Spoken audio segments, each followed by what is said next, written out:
This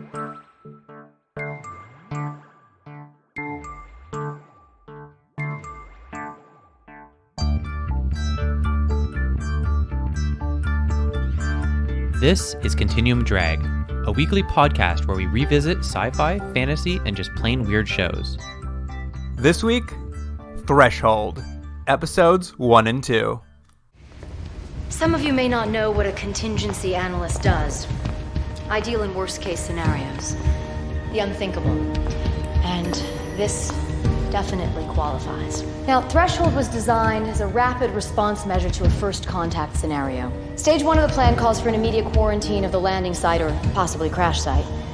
After the object is effectively secured by a special ops force, the next step calls for the insertion of a red team. Now, their priorities are threefold. Confirm the presence of extraterrestrial life, intelligent or otherwise. Attempt to communicate with it, and finally to determine its intent, whether it poses any possible threat. And if it does? You'll find that on page 45 under the chapter heading, What to Do If We're Screwed. Welcome to Continuum Drag, the podcast whose subharmonic frequencies are mutating your theta waves. I'm Luke, here with my co-host Jordan. What's real, Jordan? They say subharmonics so many times in this show. This is a real tech jargon heavy show. Yeah, like they're always saying stuff like, it's a graphic representation of mathematical equation. And you're like, what? What are you guys talking about? It's a lot of like gobbledygook that doesn't really come into any sort of cohesive whole at all. Classic science fiction. I guess, yeah. Hey, one thing though, real quick. There was a nickname given in this show in one of the 2 episodes, and I've decided that's going to be your nickname through the run of this show. Did you catch what the one character called the other one? I don't think so. The nickname was, and mind you, this is 2005, so I don't know if it still flies, but the one character called the other character Ricky Retardo. Oh, yeah, I was going to bring that up. That doesn't fly. No, but it's your nickname now. Oof, we're going to lose a lot of listeners this week. Isn't that funny? I realize it's whatever we call it now, 2020, 2020. Ooh, it's only been 15 years. That one hasn't aged well. Yeah, that one, when that one hit the screen, I was just like, oh, man.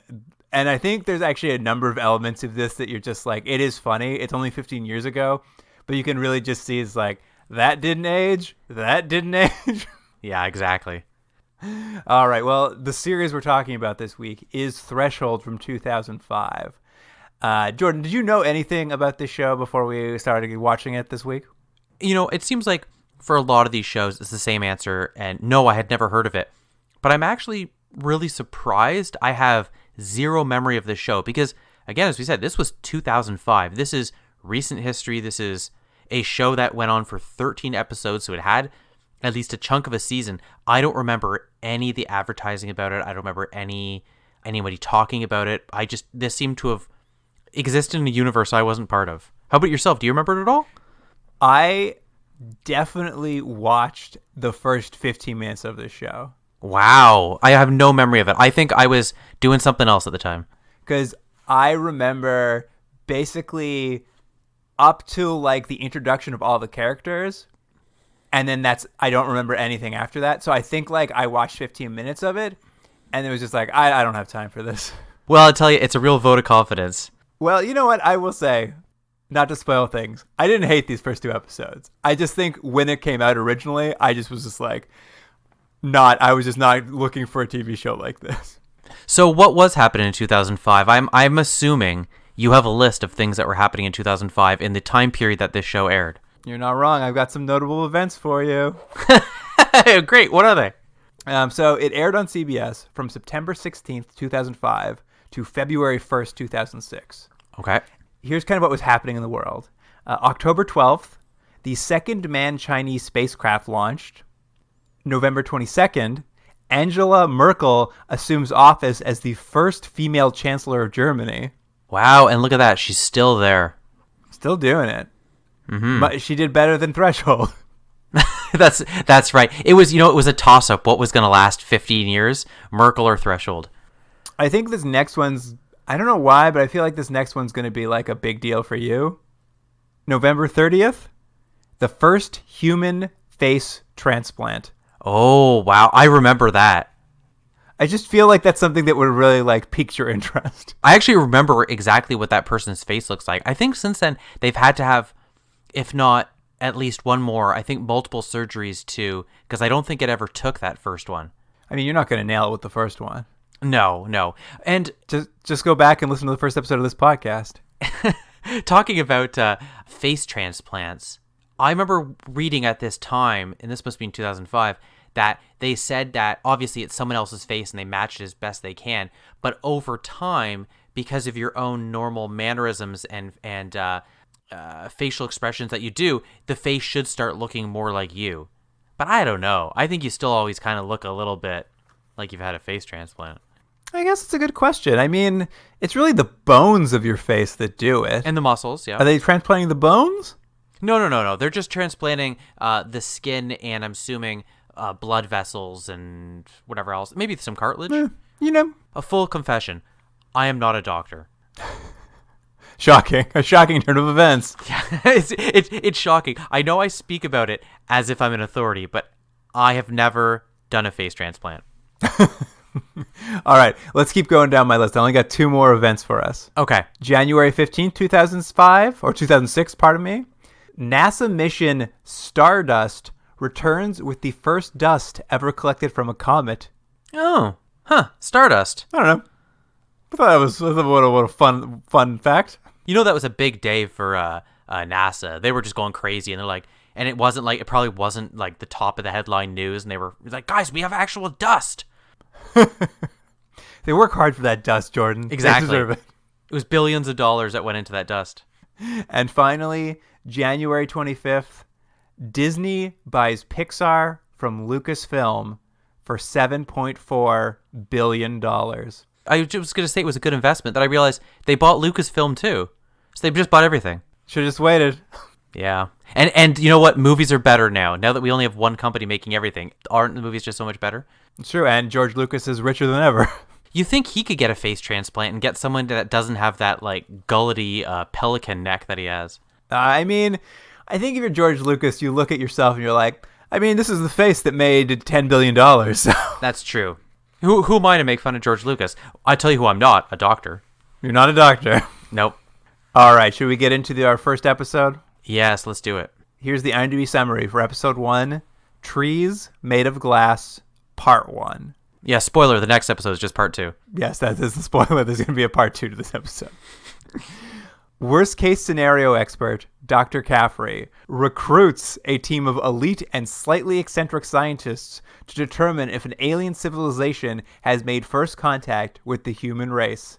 And that slightly truncated summary is courtesy of David Foss. Oh, David Foss. Yeah, he's never done one before. It's a real name. It's not like Slappy Jim 123 at kojigo.ca. No, it's a real guy. The real guy. Not like those other robots. And he loves Threshold. He loves talking about Threshold, writing about Threshold. Well, we'll find out. We'll find out how many episodes he does. Yeah, fair enough. So this show starts with a bit of a cold open, and it's on like a huge freighter in the North Atlantic Ocean called the MSC Bighorn. Did they ever say what they're doing? I assumed it was a fishing boat, but I don't think it was. It was larger than that, wasn't it? Yeah, it was like a big freighter. And I had the same question for you. I'm like, was it a military ship? I never had a clear sense.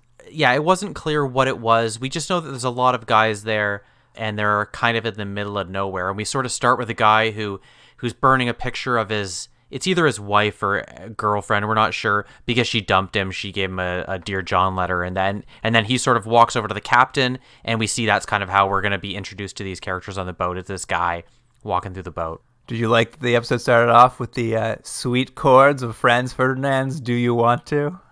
I hated the music in this show, not because I had anything particularly wrong with any of the band's play, but the painful way in which it was jammed into my ears throughout the show made me hate it quite a bit. You didn't enjoy the transition where the Goo Goo Dolls give a little bit play? I didn't at all. You really do hate when popular music appears in a television show. No, it's not even that. I mean, in general, yes, I would agree with you. It's the way you do it. And I think if you really notice a song, you probably aren't doing it very well unless that's the actual point of a scene. It just feels like they're trying to sell records because they own the record company or something. It's just like, it's too painful, and it also dates the show really badly. They absolutely are trying to sell records. You know who needs more records? The Goo Goo Dolls. But you know what? That Franz Ferdinand song, it's a classic. It never gets old. Well, sure. Why not? I'm not going to argue. Sure. That's right, Jordan. Don't stand up for your beliefs. It's not that, I mean, but like, how long can I rag on it, right? I mean, like, it's going to be what the show is, and it's painful, and I just have to grin and bear it through it, you know? But yes, this crew on this ship, they start to hear a strange sound in the air. These little fractal spiral patterns start appearing on their instruments and their monitors, and like fish in the ocean are swimming in this like swirly pattern that's going to be like the I don't know, it's like the symbol of this show, I guess. Yeah, it sort of looks, what would you say, almost like a star that is spinning fast, so its spikes are sort of bending. Is that a good way to explain it? You know what it's like? Do you remember spiral graphs? Yeah, it's very much like a spiral graph, you're right. It's kind of like a little fractal spiral graph. That's the symbol for this show. Yeah, and you're going to see it a lot, not only in computers, but in everything. At any rate, basically all this odd stuff draws all the crew out into the deck of the ship. And when they look out, next to them, floating in the air, is this like huge, constantly shifting fractal object that's like a spaceship of some sort. Yeah, it's either a spaceship or a star or some light. It's hard to kind of tell what it is. It's at all times a light pattern and sort of a geometric shape and maybe glass or something, but it's always sort of changing shapes and moving, and it's clearly not a natural occurring thing anyways. Did you like that ship, though? I thought it was interesting looking. Like, I thought it was a pretty good effect for the show. I was like, yeah. Oh, I definitely haven't seen this. Because I know we're going to feel a little different on the show. It's one of the better things of the show. Yeah, I agree. I was like, this is a good, weird thing. I'm like, it's a good hook to bring me in when this cold open. And I was like, all right, let's see where this goes. Yeah. We jump forward and we meet our lead, Dr. Molly Ann Caffrey, played by Carla Gugino. Yeah. I mean, pretty good casting. She's a good actress. Yeah, and I feel like she's one of those actresses that's had at least 2 or 3 TV series that haven't made it. And I don't think anything due to her. I think it's just one of those things. But she seems to be one of those actresses that is always in the lead of a new show that gets canceled. Fair enough. What do we know about Dr. Caffrey? She's a doctor on like pathogens or something, but her specialty is risk management or something like that. Am I right? Yeah, she's the senior contingency analyst at the Blackwood Institute in Richmond, Virginia.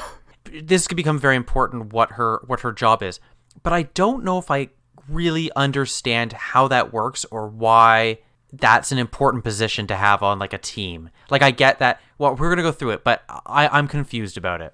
She basically, for the government, makes worst case scenario plans. Like, what if there's a nuclear war? What if the sun explodes? What if something like catastrophic happens? Here's a series of events we will put into place to deal with said catastrophe. That's kind of what her sort of like life's work is. And they tease us with a little bit of like, she does it because she survived a crisis of her own. But it's one of those like, wait till you find out what it is. They leave that hanging, and they also leave that she might have had a difficult relationship with her dad. And you as a viewer are like, oh man, I can't wait to watch more episodes to find out what this nugget is leading to. It's so enthralling. Did you like how they teased her missing dad by showing her constantly wearing his 1970s digital watch? Yeah, that's right. And one other quick thing we learned really quick about her, not only that she might have a tumultuous relationship with her father, but there's a couple scenes of her going into her kitchen and opening the fridge, and what we see are pre-planned meals, right? And they're labeled. And maybe I'm a dumb guy, Luke. Did she make these meals, or were these meals purchased? I know what they're saying. She's sort of like his prepared, and she's someone who's always ready for any scenario. But I was like, has she just spent the weekend making the meals for the week, or she bought these? Because they look homemade. It's funny. I actually think they're not saying she's prepared, because if you look around her house, all her stuff is still in boxes. Like, every time you go to her house, like it's like she just moved in. I think they're trying to imply she's a workaholic. And what I took from the prepackaged like food in those like takeout containers in the fridge is I thought she had taken them from various conferences she goes to. She just takes a couple of the lunches and brings them home. See, I thought what it was she's prepared for any scenario. So she's got a whole bunch of meals, and depending on what she's thinking, she's like, I don't have time for lasagna, but don't worry, I made it last Tuesday, and she pulls it out. What about that cute dog of hers? What was her dog? I can't really remember now. I don't know what the breed is, but I liked she had a little dog running around. It was a cute dog. Do you think she pre-plans all his meals too? I'm still convinced she's just picking those up at a conference. Well, you know what? These are one of these mysteries I hope the show's going to answer by the end. I mean, I think the essential gist that we're supposed to get is like she's a workaholic. She has no life. Like, this is it. The only companionship she has is this dog. And she wrote Threshold. Well, that's it. Just after one of her presentations on worst case scenarios, she takes her dog for a walk. A helicopter finds her in the dog park, lands, and they get out and they're like, one of your plans have been activated. Oh, that's right. And so they're like, we need you right away. She gets on the helicopter. We cut to them in some sort of secure military base. And what I like is she's with the dog and they're like, you can't bring the dog with you. And I thought two things. One, why did she bring the dog? And two, why didn't anyone tell her that before they got her on the helicopter? They couldn't take 5 minutes to get back home, drop the dog off? Well, that's it. It's their fault. They put her on the helicopter with the dog. I guess. But yes, she's there. She's there to execute her plan, Threshold. And what I like is when they say the word threshold, they cut to the title card for the show. That's right. Which is embarrassingly schlocky. Well, it looks like a fan fiction version of someone trying to do like an Incredible Hulk logo. It's just the word threshold, but with it glowing green, like shooting out from behind it. And I just felt bad. I just felt like I'm like, oh, this is going to be like one of the first signs of why this is falling apart, because it's embarrassing. Yeah. Like it doesn't fit the show. It doesn't make any, like, it just doesn't feel right to the tone of the show. I'm going to disagree with you in that. Like, I think about it's as good as the show is. Who picks her up is a man named Sean Cavanaugh, who's going to be one of our other lead characters. And we don't get to know much about him, but what did you pick up about Sean Cavanaugh? What do we know about his backstory?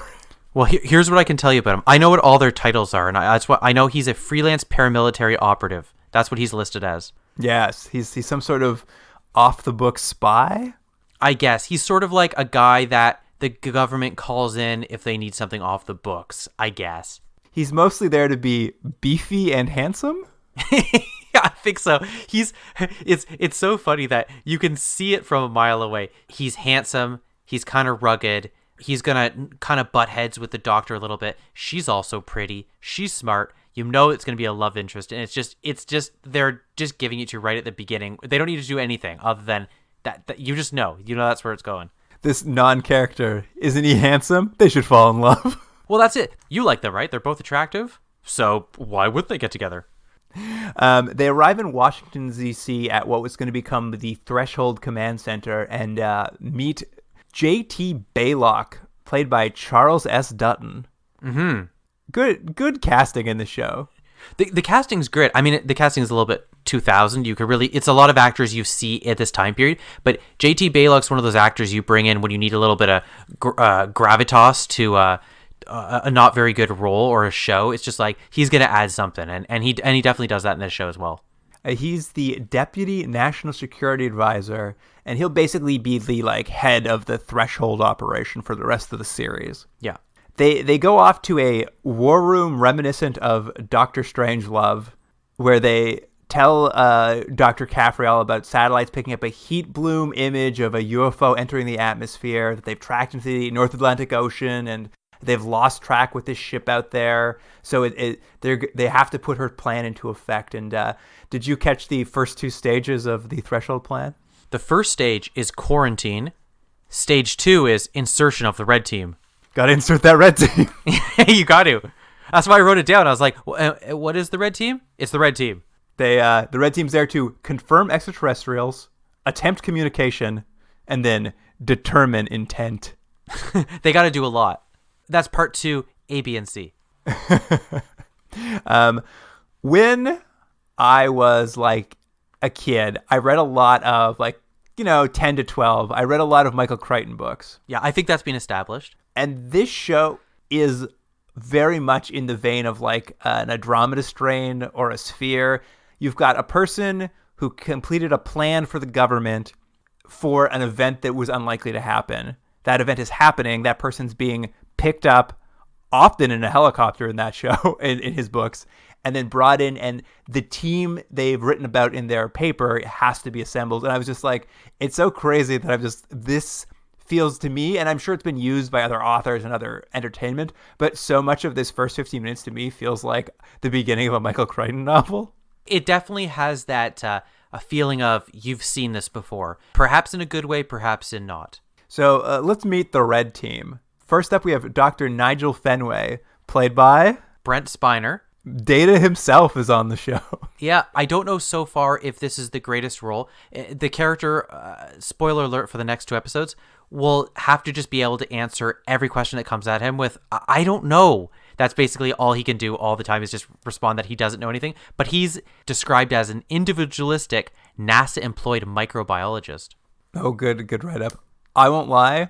One of my favorite parts of this show is that everyone constantly turns to him and asks him questions about aliens that he met like 10 minutes ago. And unlike other shows where they'd like start making up theories, like Brent Spiner just turns to him and says, I don't know. Yeah, Why would exactly. I know? Yeah. I give the credit some credit to the show for that, because I thought it was very funny. In another show, people would like come up with some weird explanation, and you just got a character being like, how would I know?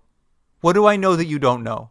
Yeah, it is funny because they do keep asking, but it's like, he just showed up. And not only that, the government's keeping everything very close to their chest. So it's just like, he only knows what you know. He's been in the same meetings. Yeah, he's very snarky and bitter, doesn't trust the government. And Jordan, how many ex-wives does he have? 2 or 3. 3. He just loves those ex-wives. Yeah, that's right. Yeah, he makes a joke that he has to keep working because he's got to pay all the alimony. It's true. Did you like at one point in one of these episodes, he's just like, they're working at some point and he like looks around and he's just like, are we getting paid for this? Yeah. Is anyone paying us for this work? I really enjoyed his character that is just like, he's pointing out the questions that I have as well. And is it now, do we get all of the characters in of the team? Yeah, because we meet Lucas Pegg.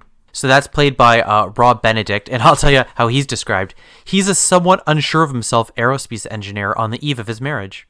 Yes, they keep bringing up a marriage and a wife or a fiance who we never get to see.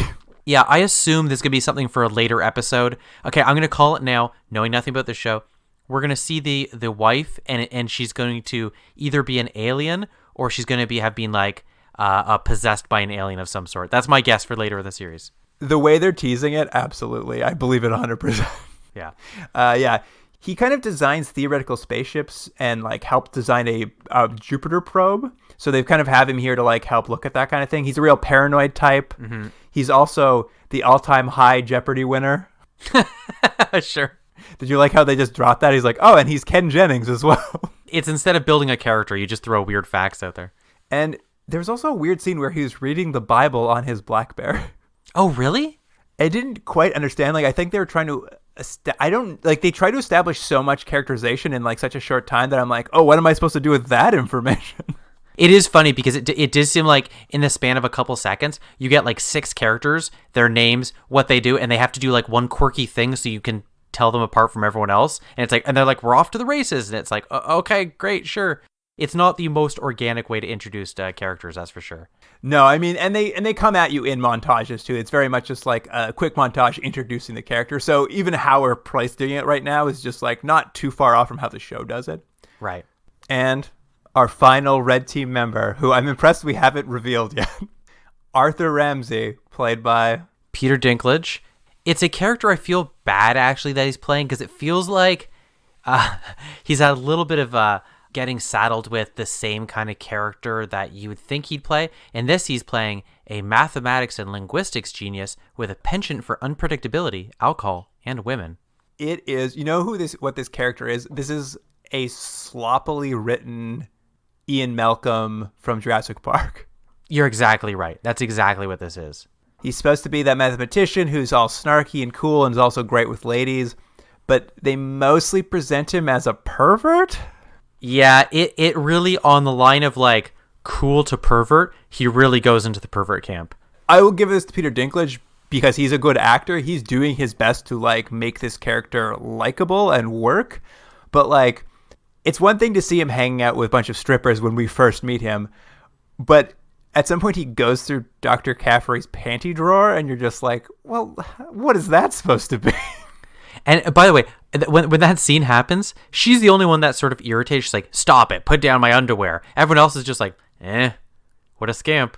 Even she just like laughs it off in a real boys will be boys kind of way that is like another thing that ages so badly. It doesn't help how badly it's written, but... But that is that's our X-Men team. They're very quickly loaded onto helicopters and flown out toward the now burning and cockroach-infested MCS Bighorn. Sure. I was impressed by how much it was on fire when it landed. Things have not gone well for this crew. This is the crew from the beginning of the episode that the star object has been shining on. They brought a bunch of commandos with them, and the commandos sweep the ship. They find 5 of the crewmen dead and their faces deformed, hilariously deformed. Yeah, there's actually a line somewhere. The guy says like the crew changed, and then later on someone's like, oh, yeah, they're all kind of weird looking. And I don't know, the way it was written just made me laugh and laugh. But yes, they've had some physical and mental alterations because of what they've experienced with this possible alien thing. The quick shots they showed of their weird like twisted faces, I was just like, they're very funny to look at. I really enjoy seeing them. It's a highlight. Yeah, it's a highlight.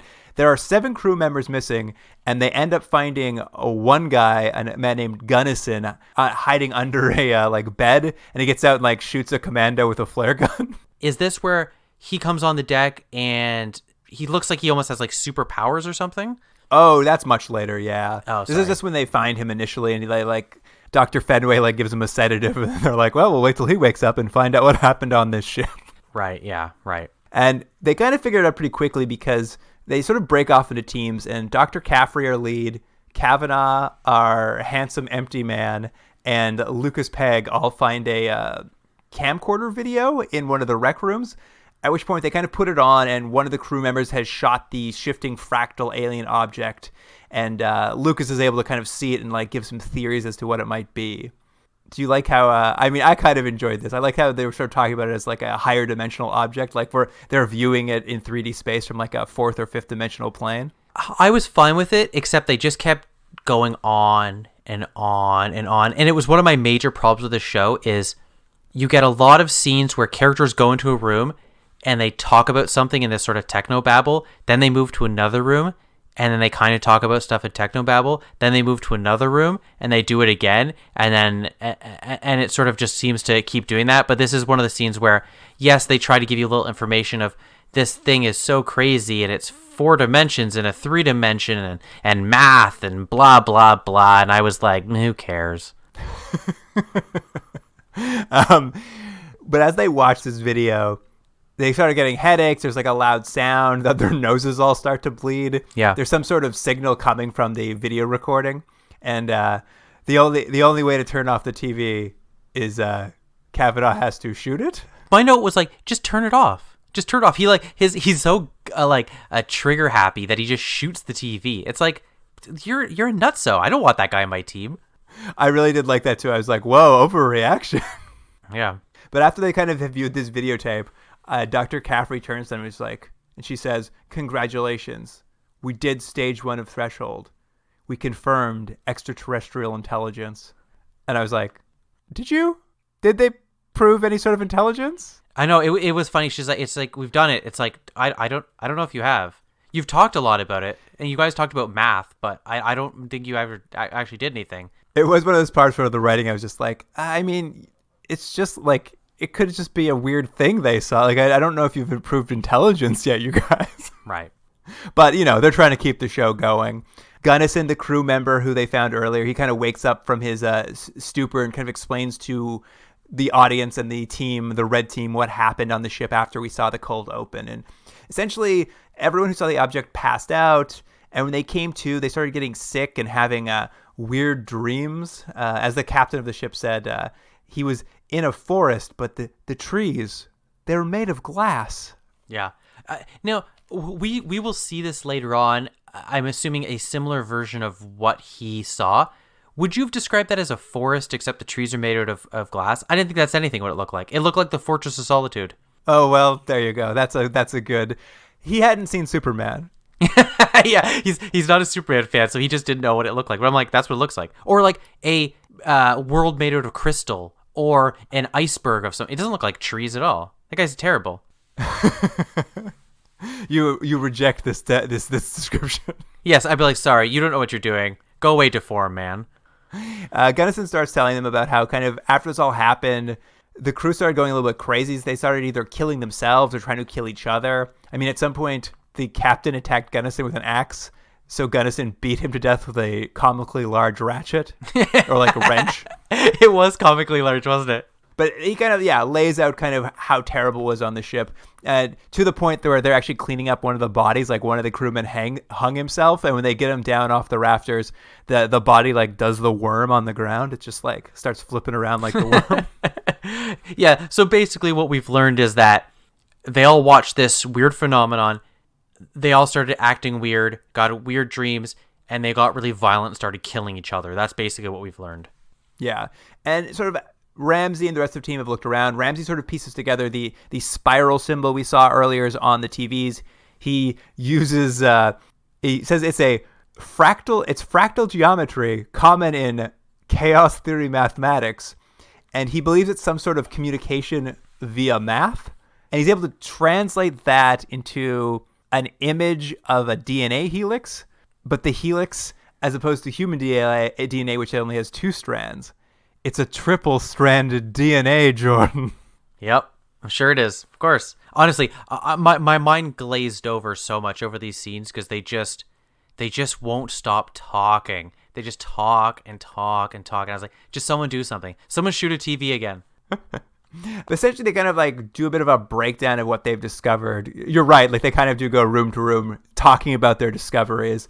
And seems like everything they've encountered has had some radical cellular change, like a cancer. They describe it as like a cancer with a purpose. Something has hacked their DNA. This is the other term they use too, bioforming, like terraforming. Basically, their theory is that they think this is an extraterrestrial life form, and what it's doing is through whatever means, they don't know what it is, but through either looking at it or hearing it or touching it, it's bioforming people as a way to colonize Earth by making aliens. That's what they're theorizing anyways, right?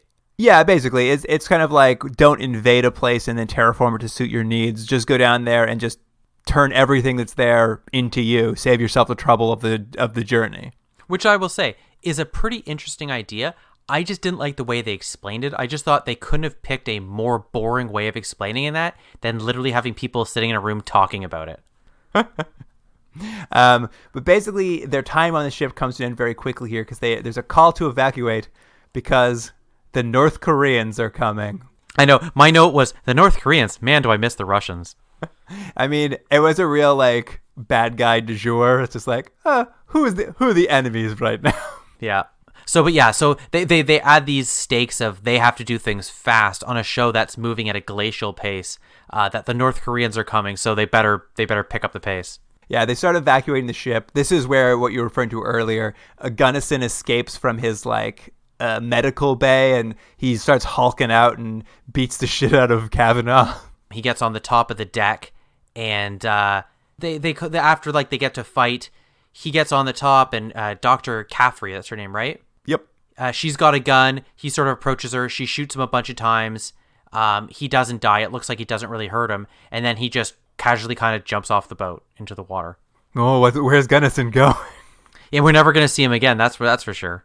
No one could survive that. How could you survive getting shot and then going into the middle of the ocean? Could anyone survive that? Never. Triple helix, baby. That's, you know what? This would be a better show if before he jumped into the water, he looked at her and said, "Triple helix, baby," and then winked and then jumped into the water. But yeah, they lose him and they all climb on. Their helicopters fly away. They blow up the ship so the North Koreans can't learn anything about anything. Yeah. There's a real underline of that, like, classic, like, America police idea. They're just like, only we can know about aliens. We can't trust any of you to know about it. Yeah, and they really blow up the ship, huh? It's pulverized. Obliterated. So they head back to Threshold Command to start Phase 2 of Threshold, which is containment and crisis management. Yeah, there's a line in the scene that's my favorite line of the episode, Luke, and I don't know who says it, but one character says to the other character when they're talking about this containment and what they're going to do, and they say, "We have to stare into the face of the unknown and make damn sure we don't blink." Isn't that such a terrible, stupid line? Oh, man. You know, Jordan, you're right on the money when they go from room to room talking, because they have a conversation here about how they don't think the fractal object they saw has left the Earth. They haven't seen it leave on satellites. There's been no, like, exit trail, so it's just hiding somewhere on Earth, but they don't know where. Wouldn't it be great, though, if they had a scene, though, and then they show that star thing, and it's wearing, like, a trench coat and a hat, and it's checked into, like, a CD motel or something? Oh, that'd be pretty good. Well, I mean, I like that they say its technology is so advanced, it borders on supernatural. The show has so many lines like this that they say things at first you're like, okay, then you go, wait a minute, that doesn't work at all. That doesn't make any sense. It is a line where I was just like, oh, are you guys just not going to explain anything? yeah, they're just gonna go, hey guys, it's a mathematical 3-dimensional, just shut up. But what we do kind of learn is Dr. Caffrey, Kavanaugh, and Lucas Pegg, who all watched that video on the ship, they've all developed their own problem. Well, their DNA hasn't changed. Sound of the signal has caused them to have unusual theta wave activity in their brain. So, are they infected? And that's one of the many scenes where they go to Brent Spiner's character and they're like, well, what does that mean? He's like, I don't know. I'm just telling you what's going on.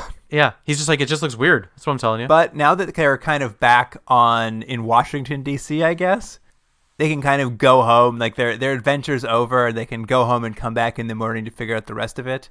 And Dr. Caffrey heads home to, get some shut-eye and eat some prepackaged meals. Yeah. Although, now that I'm thinking about it, does she live in Washington, D.C.? Why did they send a helicopter to get her? It just looks important, and it's like I guess it's like the fastest way to get it done. But yes, maybe she's in the suburban area of Washington, D.C. Maybe she's in Virginia. That's where she works.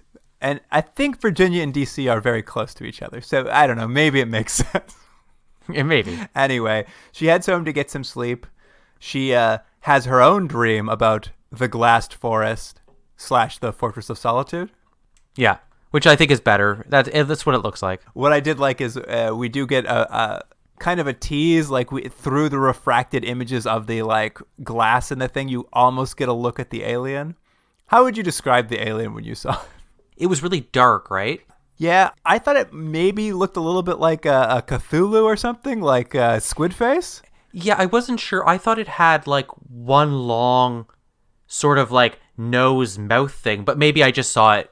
I should have rewound and watched it again. I mean, the purpose is there to kind of keep you from like getting a full glance of it, but I was just like, I hope it's a little Cthulhu alien. That'd be all right. Yeah. Oh, I'm telling you, this show is desperate. Bring the aliens on. No more talk about mathematics. Bring the aliens. She's woken up from her dream by a phone call from Kavanaugh. He himself has also had this dream about the glass forest. Isn't it a little presumptuous though that he would just call her and just decide that she's also had the same dream? I guess they're just like, we both had that theta waves. We got to keep in contact. And also, you want to go on a date later? I'm very handsome. That's what it sounds more like to me. He's finding an excuse. He's like, you up? Pretty good. You up? Yeah, maybe. But she, she does what you do. She gets up. She goes to get a glass of water from her refrigerator. And you get that like classic horror movie shot where you're like, when she closes that refrigerator, something is going to be behind it. Just get to it, all right? Yeah, she closes the door and it's, what's his name, Gunnison? Old Gunnison standing behind the door. Swam all the way up from the ocean to get there. And that's how we end. We end on this cliffhanger. What a cliffhanger. Yeah. All right, let's get right into episode 2. Here's the IMDb summary for it. Trees Made of Glass, Part 2. Reality scaring you a little? Little more than a little. Look, I remember something that someone once said. Focus on the task, not the fear of the task. I can't believe you remember that. You wrote a hell of a thesis. It was the only A I gave out that year. Maybe the author should keep her own words in mind. The team plans to capture the missing sailors with an audio segment from a video of the alien encounter, which attracts rats found on the Bighorn. That is also truncated a summary from our friend David Foss. Ah, David. You know what's funny? When I started watching this episode, it was a couple days since I watched the previous. I started watching it, and I had no memory of what the other episode had ended on, so I was like, whoa, where'd this guy come from? He's chasing her? And I had to go back and rewatch the other one because it made such a little impact on me that I didn't even remember how it ended. You couldn't even remember the exciting cliffhanger. No, it wasn't exciting. So I was just like, what happened? Who are these people? Where am I? Math? I do like, as it gets going again, like obviously Gunnison's menacing her. And in the space of I would say 15 seconds, she manages to smash him with a glass bottle and push him through a glass door. And I was like, man, a lot of glass breaking right away. There is a lot of glass breaking in this episode because they get into a fight. He starts grabbing her and choking her. She's trying to get away. He starts saying something in a really weird, it doesn't sound like it's English. She's able to grab what I think is some sort of cooking spray or something like that, or a deodorant. They're in the bathroom, so I think it's like toilet cleaner. So it's some sort of spray can anyways. Sprays in his face. He reacts like everyone does, as if it's the worst poison in the world. She's able to jump out a window. But she also has that cool line. What did she say? Your face looks like a toilet. And then she sprays the cleaning solution in his face. That was her line. I tell you, I would love it if this show had more things like that in it. That was my best zinger. No, it's pretty good. I'll try to think of something else. I'll flush your intentions down the toilet. Not good. But you're right. They get in that tussle. She's getting choked out, sprays him. She gets out the window and escapes. And she, it's a little silly, but I also really liked it. She has a cellar door out behind her, a storm, you'd see a storm shelter, or a cellar door on the farm on the outside. So she opens both the doors really wide open, and she kind of runs off to hide. And of course, Gunnison runs out and he's just looking down the cellar. He's like, did she go down into the cellar? And while he's looking down there, she just steps out with a huge shovel and just smashes him in the face.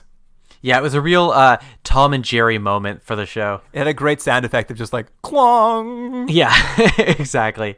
Oh, but what I like about this, so she hits him. He goes down the stairs into the storm room, and immediately, without a beat missing, all these I guess they're FBI agents. They all show up, and she's like, "Where were you guys?" They're like, "Oh yeah, by the way, we had you under surveillance the whole time." And I was like, "Guys, this is when you decided to come? She's been choked for the last 5 minutes." I know. I was also the same thing. I'm like, wow, you guys, you come to find out they've have our whole house bugged. I'm like, it took you guys way too long. Way too long. But they go down into the room. I like that. They go down there and they search for, I would say, conservative estimate, maybe 3 seconds. And they go, he's definitely not down here. And then she's like, are you kidding me? She goes down. He's not there. The guy has disappeared. He somehow has the ability to disappear. Much like a shifting alien sphere, I guess. Yeah. Anyway, after her attack, the whole red team comes to her house to investigate. They kind of, it's just a general investigation. There's some blood on the floor in a spiral pattern. Big reveal, it's her blood. So what does that mean? Yeah. We're not going to tell you this episode. There's a weird scene where Lucas lies to JT about, he's like, I didn't have that crystal forest dream. But you were like, well, you clearly are lying. And at the end of the episode, he's just like, I lied. I did have the dream. And we're like, okay.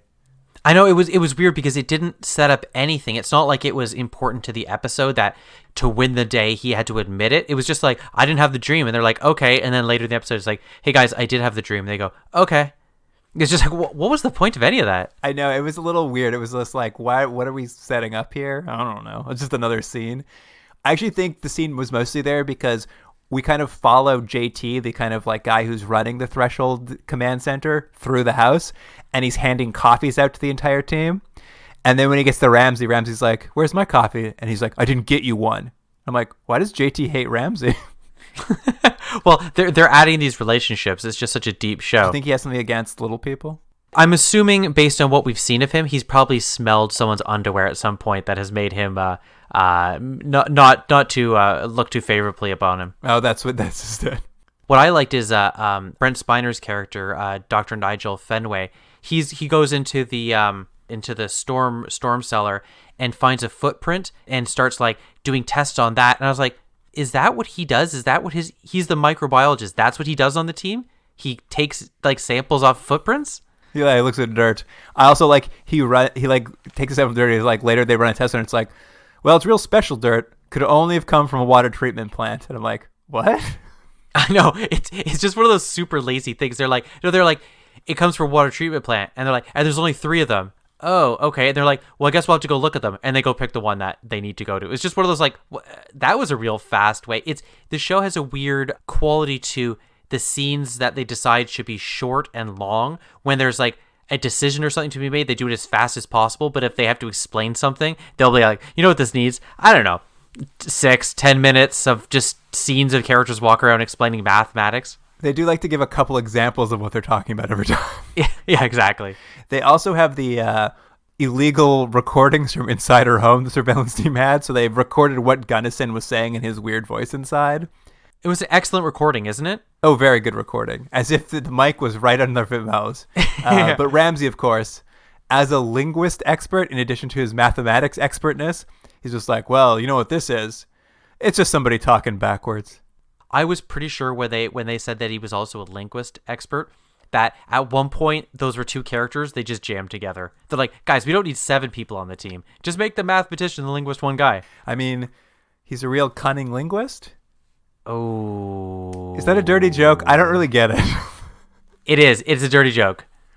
I thought of it and I was just like, is this a joke they're making? And then I was just like, wait, I don't know if I get the joke. Let me tell you something. There's a joke I told a friend of mine who's been a guest on this show. I won't say who it is, but I told him a joke one time, and the joke was this: what's the opposite of Christopher Walken? What's that? Christopher Reeve. Now, it's not a good joke. It's a pretty tasteless joke. But it was when we were saying bad jokes. He then took that joke and went and told someone it. And when the person said, like, that's a terrible joke, he was like, oh, why? Because he never actually got the joke. I told him the joke. He laughed about it, but he didn't even know. He didn't get it. And then he just retold the joke. Anyways.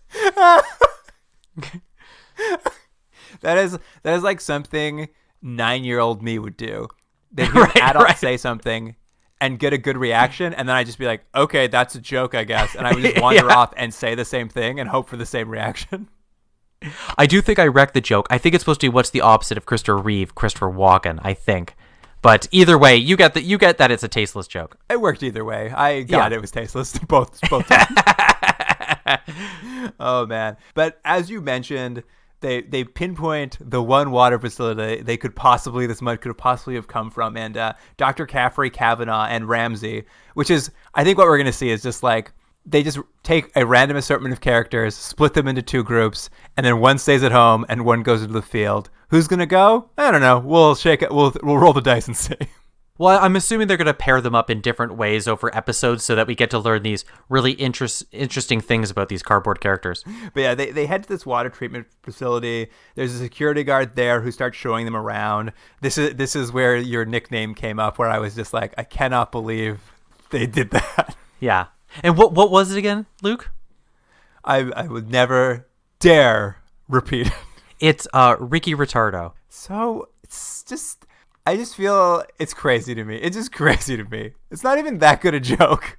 What's funnier that they're using clearly this disparaging term is that the joke is Ricky Ricardo. Is he in the cultural zeitgeist in 2005? Ricky Ricardo? I'm assuming he died in about 1985. And it was another line for Peter Dinklage to have to say. He's doing the best he can with the material. All the actors in this are actually like much better than the material, but it's just like, you're just watching him like, poor Peter Dinklage. Why does he have to do this?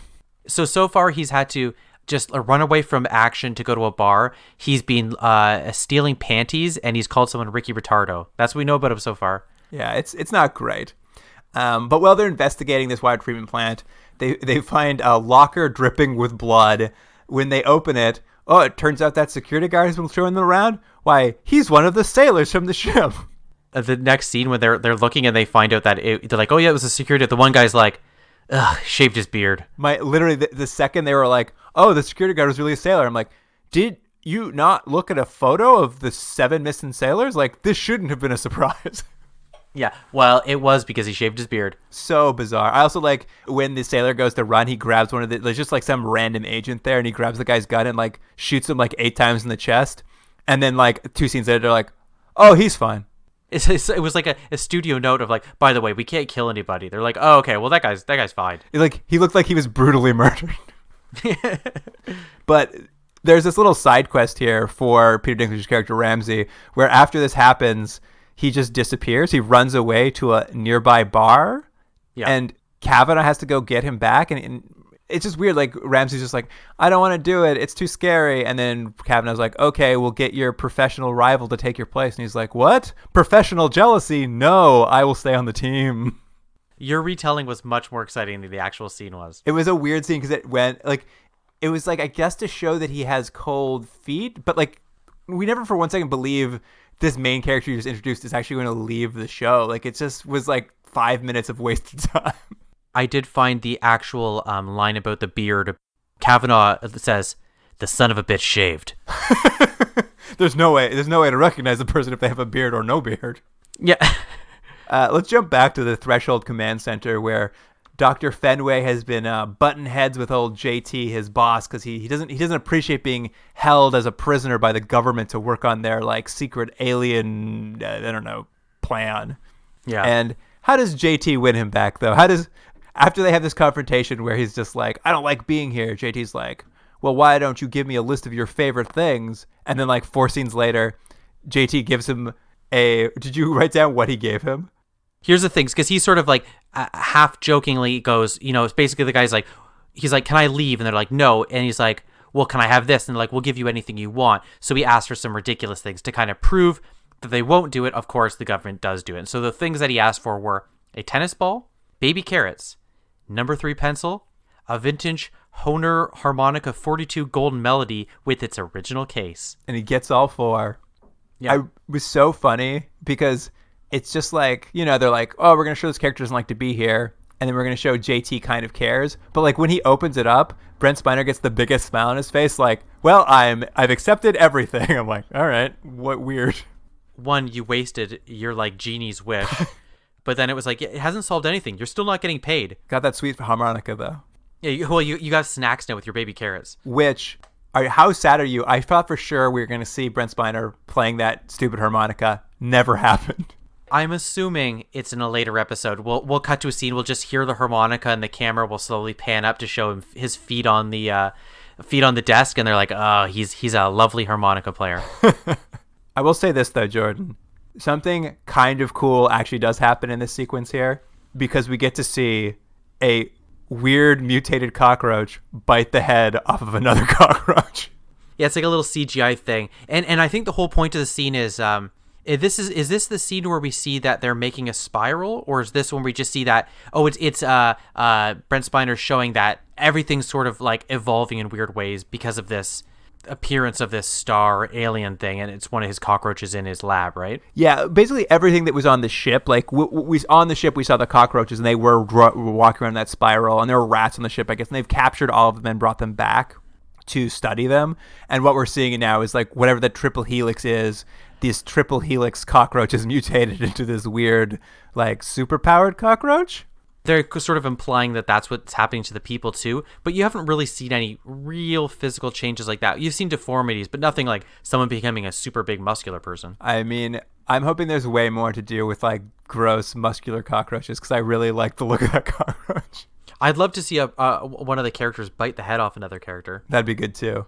But what they do manage to figure out is that video they took off the ship with the alien object, the only part of it that's dangerous is the audio form.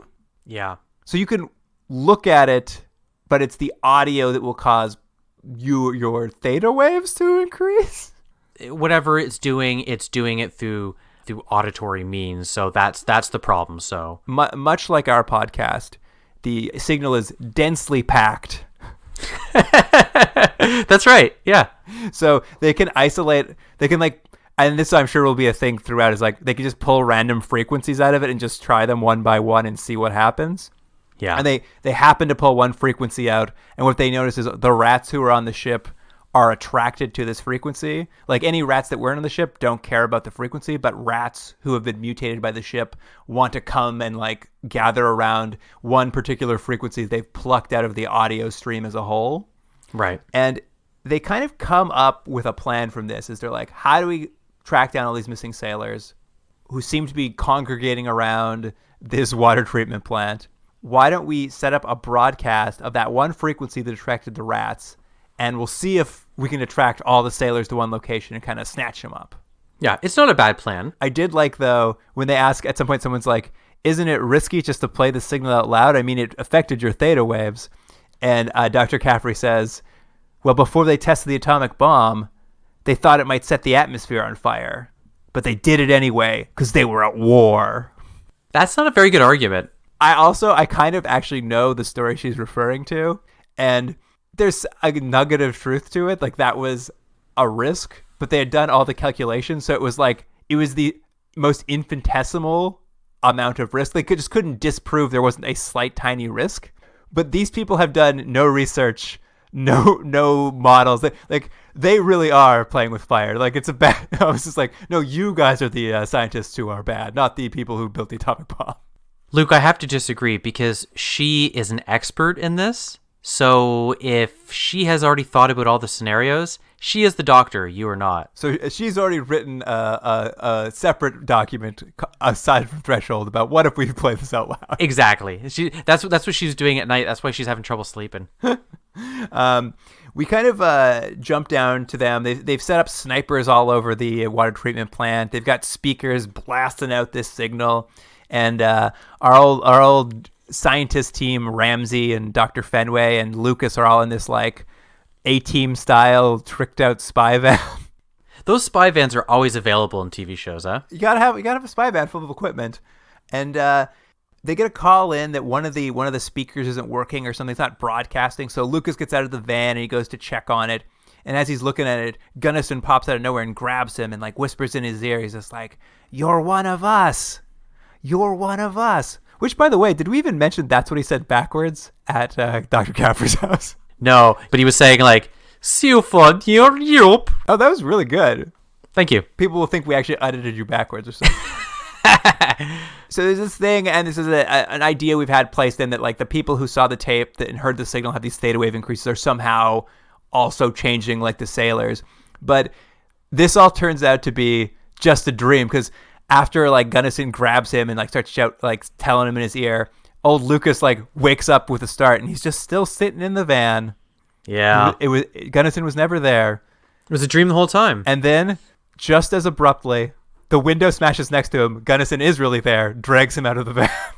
This was a weird thing. Like, I know why they did it, because it was supposed to be that thing of like, can you believe how tense it is? Oh, the relief. It was just a dream. But it's not a dream. But why would he have dreamed that? Like, it was such a weird thing to do, as opposed to like, why don't they just have the guy grab him? I'll be honest. I liked it. I liked how dumb the double fake out was, because the way they've set it up is you're like, he wakes up from a dream, and you are expecting this next part to also be a dream.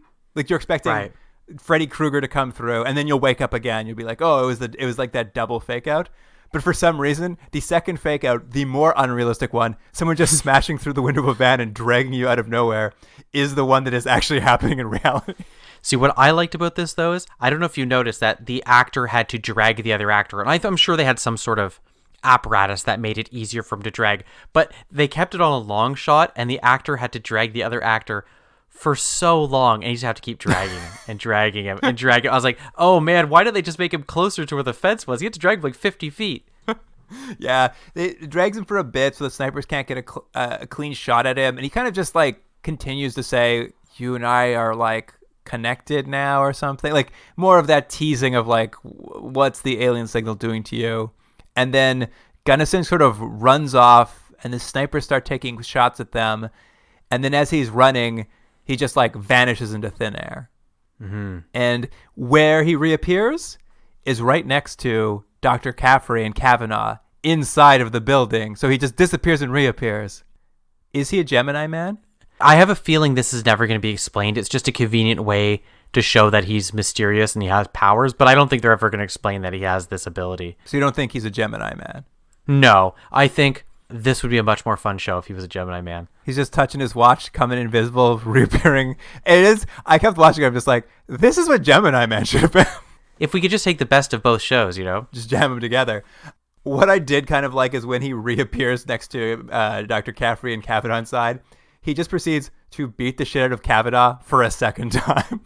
That's right. He beats him up. They're on like a top scaffolding. He beats up Kavanaugh, jumps down. Caffrey's down there with a gun. Is this where like another team, they throw a net on him? Yeah, Looney Tunes style, a giant net falls from the ceiling. Yeah, and he starts like screaming, and a bunch of guys start electrocuting him, but it doesn't work because he's super strong. He rips off the net, beats all the guys up, and now it's just him one-on-one with Caffrey. And she shoots him with explosive bullets, and he goes down, and they've caught him alive?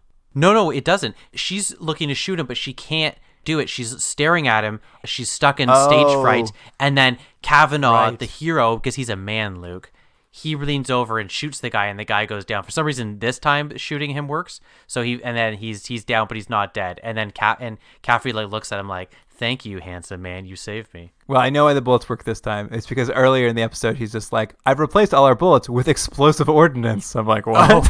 Oh, okay, sure. I missed that. Anyway, they've caught him again. They haven't attracted any other sailors, but they're like, well, mission partly successful.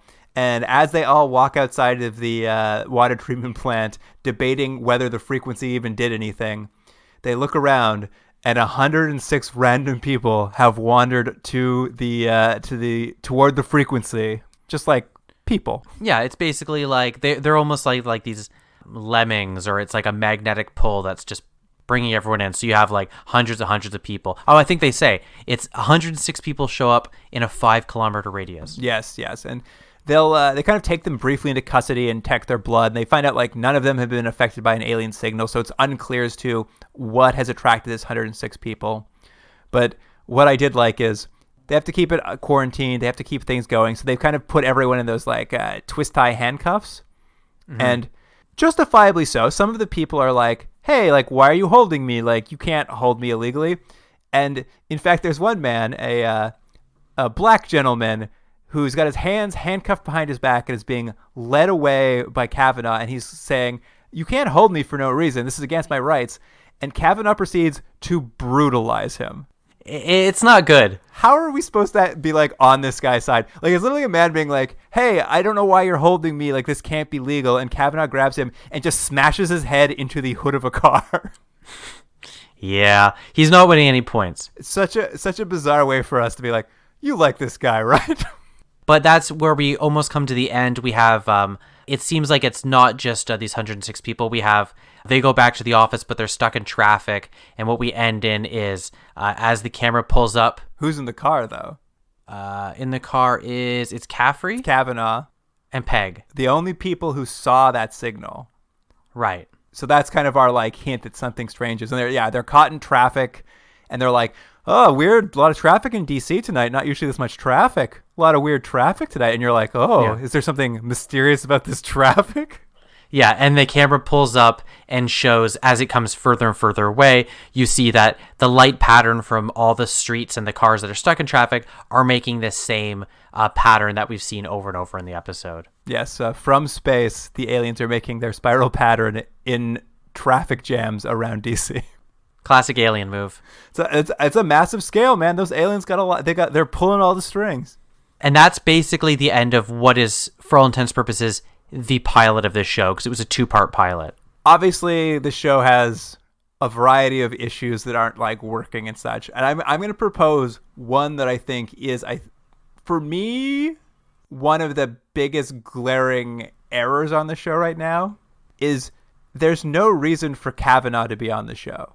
You really need more of JT Baylock and less of Kavanaugh, because he's just like a military guy, and there's no real reason there, because the rest of them are scientists or mathematicians or what have you, and it's like, why is he there? It's just like they just need a handsome, tough guy. Yeah, we have enough characters. I mean, arguably too many anyway. He has no characterization.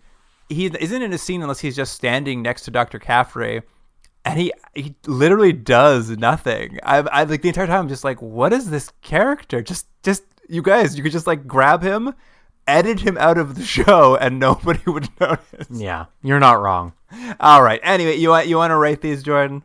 Yeah. So, what are you gonna give the first part one, the first episode? It's obviously not a great show. I mean, I'm sure it's just going to like you already can get the feeling like it's not gelling, and I think we're probably seeing the best version of this show, and I think as it goes on, we're gonna watch it like slowly dissolve around itself. And obviously, it's schlocky and it's silly and it's stupid, but like I don't mind to get the team together to solve some big mystery. Like that's a fun start to a show. I wish the characters were a little better rounded out, or even just like maybe even less rounded out. Maybe if they just like kept them more sketchy and like left it up to our imagination. But great cast. Like I like the cast is doing double duty to try to make it work.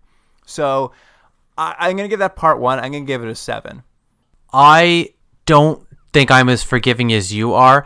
I feel like there was so many long, drawn out conversations about nothing, and there just wasn't enough movement forward in the plot. It just seemed like this really anemic story stretched out as long as it could go.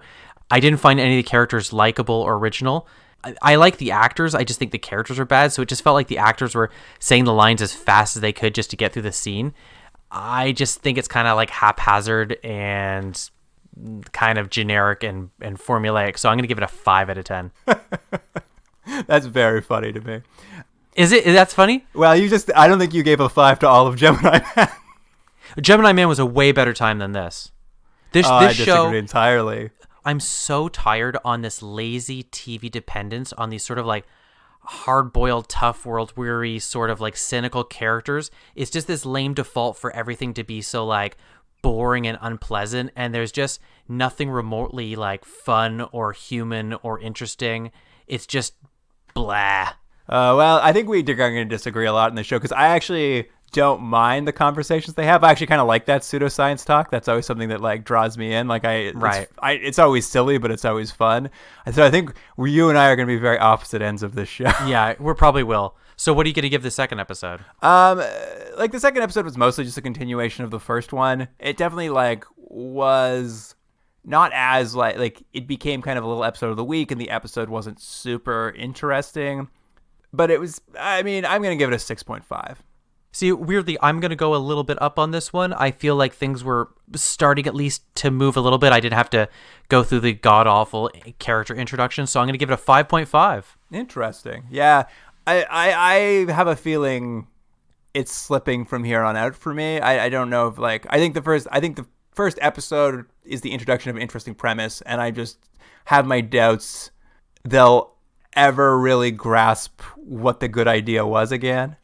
I think you're right, though. You said it previously. Already from the beginning, you can feel that something's not gelling. They got a good cast. There's kind of an interesting idea.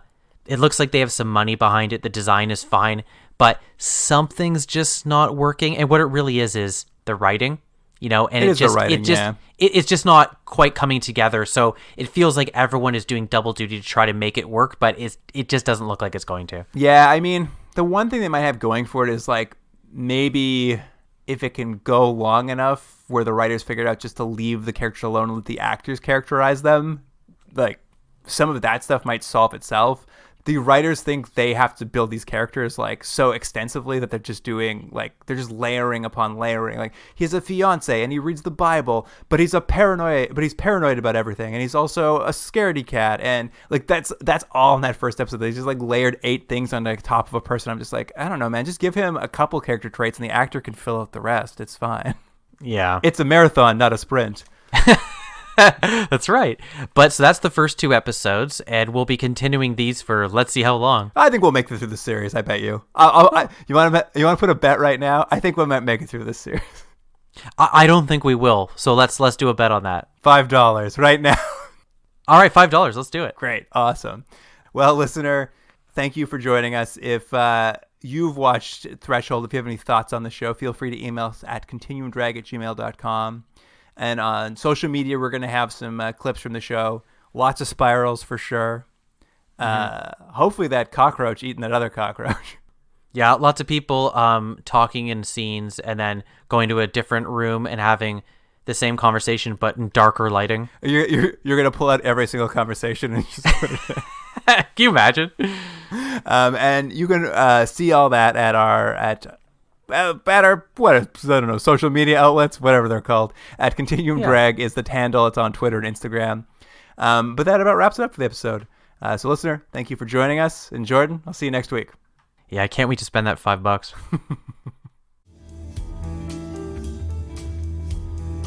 Continuum Drag is recorded in Toronto, Ontario. Theme music by James Rexedler. Produced by Jordan Delic and Luke Black. Special thanks to Aaron Yunes, Adam Wheatner, Jeff Hanley, Jane McRae, and Stephen Packard.